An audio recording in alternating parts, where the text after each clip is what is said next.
চূড়ান্ত সর্বনাশ হয়েছে রাজনীতি ঢুকে গিয়ে ইন্ডাস্ট্রিতে। একটি নিজের ভুলের কারণে রাজনীতিতে যোগ দেওয়ার কারণে নিজের ক্যারিয়ার শেষ হলো অভিনেত্রী সায়নী ঘোষ ও অভিনেতা দেবের, সেই সাথে যোগ হয়েছে রাজ চক্রবর্তী, কোয়েল মল্লিক ও রচনা ব্যানার্জির। পশ্চিমবঙ্গের বিধানসভা নির্বাচনে সর্বশেষ ও প্রাথমিক ফলাফল অনুযায়ী ভারতীয় জনতা পার্টি বিজেপি বড় ব্যবধানে জয়লাভ করে রাজ্যে প্রথমবার সরকার গঠনের দিকে এগিয়ে রয়েছে।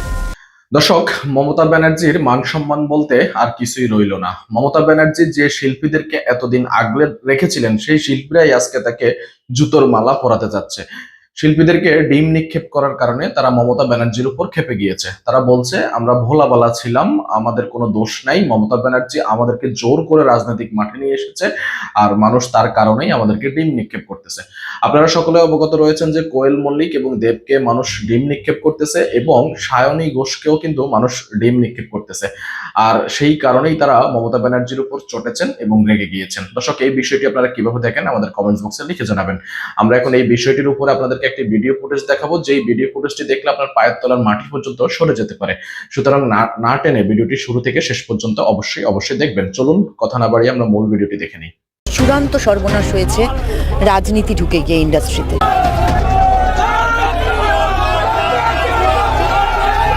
একটি নিজের ভুলের কারণে রাজনীতিতে যোগ দেওয়ার কারণে নিজের ক্যারিয়ার শেষ হলো অভিনেত্রী সায়নী ঘোষ ও অভিনেতা দেবের, সেই সাথে যোগ হয়েছে রাজ চক্রবর্তী, কোয়েল মল্লিক ও রচনা ব্যানার্জির। পশ্চিমবঙ্গের বিধানসভা নির্বাচনে সর্বশেষ ও প্রাথমিক ফলাফল অনুযায়ী ভারতীয় জনতা পার্টি বিজেপি বড় ব্যবধানে জয়লাভ করে রাজ্যে প্রথমবার সরকার গঠনের দিকে এগিয়ে রয়েছে। বিভিন্ন সূত্রে প্রাপ্ত তথ্য অনুযায়ী বিজেপি 294টি আসনের মধ্যে 208 থেকে 208টি আসনে জয়লাভ করেছে বিজেপি, যেখানে তৃণমূল কংগ্রেস বড় হারের সম্মুখীন হয়েছে, যেখানে তারা 80টি আসনে জয়লাভ করেছে, যা রাজনীতি মাঠে এক বিশাল ভোটে হেরেছেন এই মমতার রাজনৈতিক দল তৃণমূল কংগ্রেস। আবার আমি একটা কথা বলবো, আমি প্রার্থী হতে চাই না। শুধু কি তাই, মমতার পাশে যেসব অভিনেতা ও অভিনেত্রী ছিল তাদেরকে প্রকাশ্যে পচা ডিম নিক্ষেপ ও ঝাড়ু নিক্ষেপ, সেই সাথে গরুচোর স্লোগান দেখতে পাওয়া যায় সাধারণ জনগণের মুখে।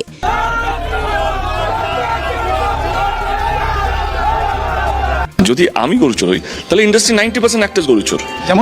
যেমন কেন বলতে, তুমি তো পেপারের মধ্যে আছে, একটু সার্ভে করো, তোমরা একটু রিসার্চ করো।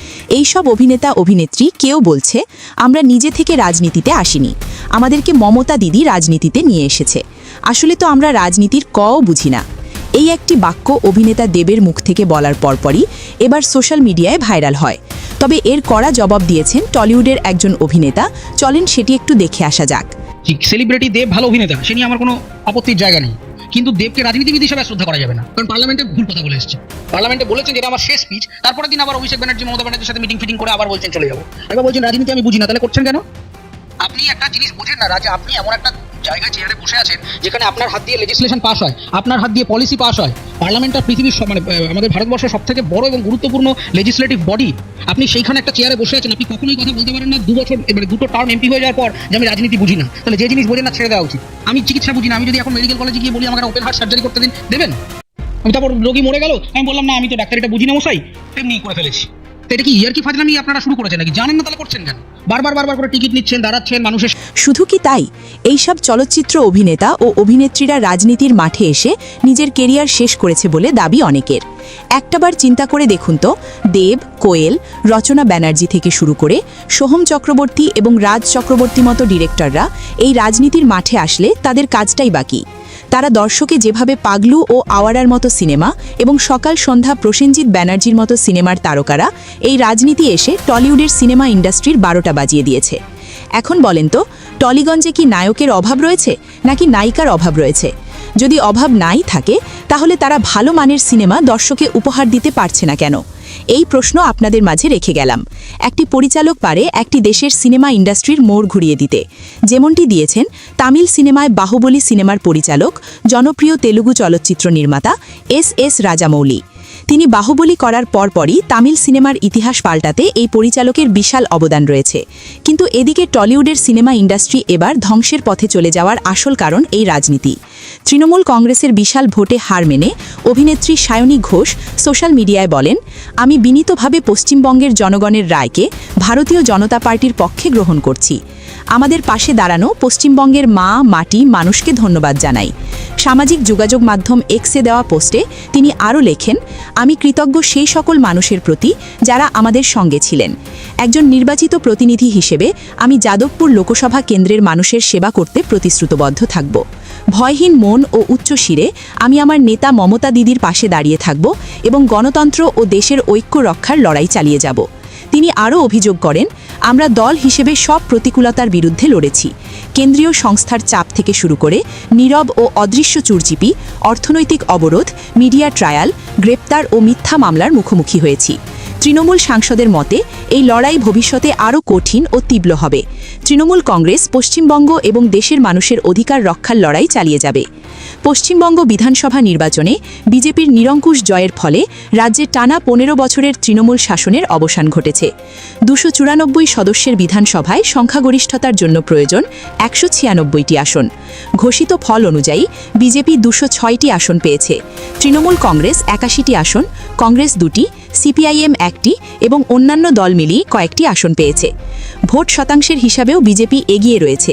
46% বিজেপি, তৃণমূল কংগ্রেস 41%, বামফ্রন্ট 4%, কংগ্রেস 3% এবং অন্যান্য দল 6% ভোট পেয়েছে। বিশেষভাবে উল্লেখ্য, তৃণমূল কংগ্রেস 10টি জেলায় একটিও আসন জিততে পারেনি, যার মধ্যে রয়েছে কোচবিহার, পূর্ব মেদিনীপুর, জলপাইগুড়ি ও দার্জিলিং। এছাড়াও তৃণমূল কংগ্রেসের সাথী থেকে সেই দলের বিরুদ্ধে খোঁচা মারেন এই অভিনেতা। কথায় আছে না, নদীর পানি যখন যেদিকে গড়ে পড়বে সেদিকে ঝাঁপিয়ে পড়ব, ঠিক তেমনি গরুচোর স্লোগান যার দিকে তাক করা হয় সেই দেব এবার পাল্টি নিয়ে বলছে, নির্বাচনে তৃণমূল কংগ্রেসের ভরাডুবির পর সেই দেব অধিকারীর সোশ্যাল মিডিয়া পোস্টে যেন নিজের দলকেই খোঁচা। অভিনেতা দেব তার ব্যক্তিগত সোশ্যাল হ্যান্ডেলে বলেন, বাংলায় নতুন সরকার তৈরি করার জন্য জনাদেশ পাওয়ায় বিজেপিকে অভিনন্দন। আমি মন থেকে চাই আমাদের রাজ্যের উন্নতি, শান্তি ও এগিয়ে যাওয়ার জন্য কাজ করুক সরকার, যেন এটা নিশ্চিত করা হয় যে সাধারণ মানুষের কথা শোনা হবে। আমি যেহেতু জনসাধারণের সঙ্গে এবং সিনেমা ইন্ডাস্ট্রির সঙ্গে যুক্ত, আমি নতুন সরকারের কাছে আবেদন করব যাতে শিল্পী স্বাধীনতায় জোর দেওয়া হয়, একতা তুলে ধরা হয়, নির্বাসিত করার সংস্কৃতি ও বিভেদ তৈরি করার চেষ্টা যেন অতীত হয়ে যায়। সিনেমা বাংলার অন্যতম সেরা পরিচয়, এর বৃদ্ধি হবে পারস্পরিক শ্রদ্ধা, সহাবস্থান ও সম্মিলিত চেষ্টা করলে। পাশাপাশি ঘাটাল মাস্টার প্ল্যান শেষ করা নিয়েও বিজেপি সরকারের সাহায্য চেয়েছেন দেব।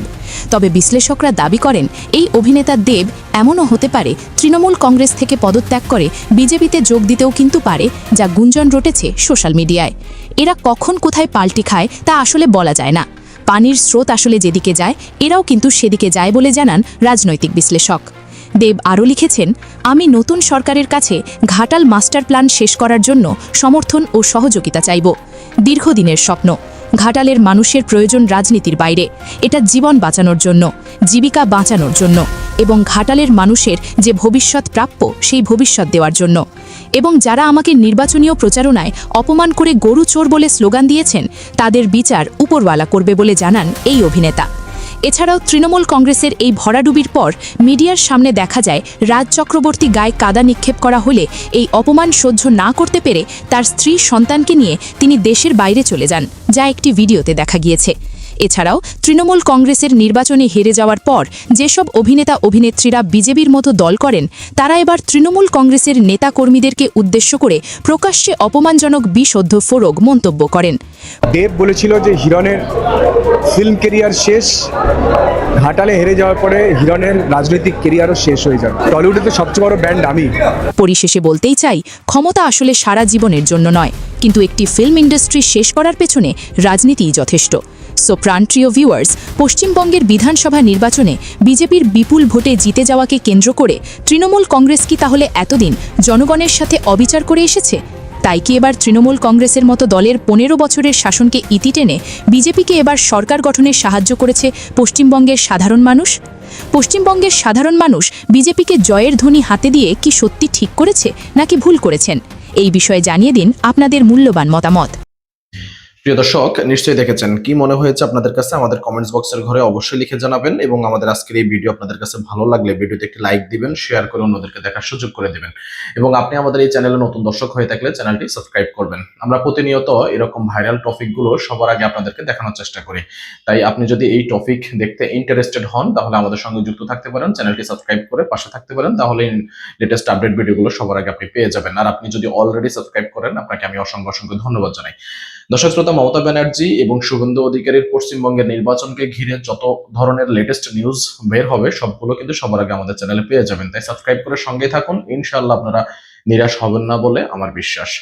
যে যেখান থেকে আমাদের এই ভিডিওগুলো দেখছেন অবশ্যই শেয়ার করে দিবেন, এবং চ্যানেলে নতুন হলে সাবস্ক্রাইব করবেন। আবারও সবাইকে ধন্যবাদ জানিয়ে আজকের মতো বিদায় নিচ্ছি। ভালো থাকবেন এবং সুস্থ থাকবেন। আসসালামু আলাইকুম, আল্লাহ হাফেজ।